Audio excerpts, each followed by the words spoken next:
Pakistan super লিগের বাকি ম্যাচগুলো সরিয়ে নেওয়া হয়েছে আরব আমিরাতে। আইপিএল এর বাকি ম্যাচগুলো তবে কি স্থানান্তর করা হবে বাংলাদেশে? বিস্তারিত জানতে সম্পূর্ণ ভিডিওটি দেখুন। চির প্রতিদ্বন্দ্বী ভারত এবং পাকিস্তানের মধ্যে অস্থিরতা বেড়েই চলেছে। উভয় পক্ষের হামলা পাল্টা হামলাকে কেন্দ্র করে দেশ দুটির ক্রীড়াঙ্গনেও উত্তেজনা ছড়িয়ে পড়ছে। ইতিমধ্যে নিরাপত্তা শঙ্কায় আইপিএল আপাতত স্থগিত করেছে ভারতীয় ক্রিকেট বোর্ড। অন্যদিকে পাকিস্তান থেকে সরিয়ে সংযুক্ত আরব আমিরাতে আয়োজন করা হবে পিএসএল এর বাকি অংশ।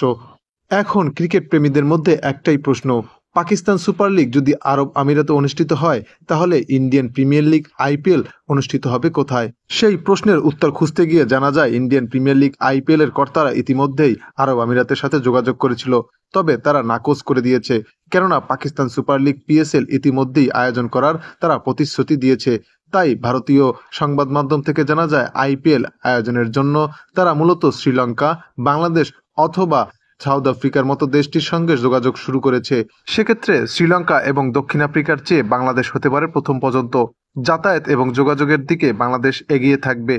তাছাড়া উপমহাদেশীয় কন্ডিশন এবং ভারত এবং বাংলাদেশের খাদ্যাভ্যাস প্রায় একই রকম। এদিকে আনন্দবাজার পত্রিকার বরাতে জানা যায় ভারতীয় ক্রিকেট বোর্ড বিসিসিআই ইতিমধ্যেই বাংলাদেশ ক্রিকেট বোর্ড বিসিবির সাথে যোগাযোগ করছে।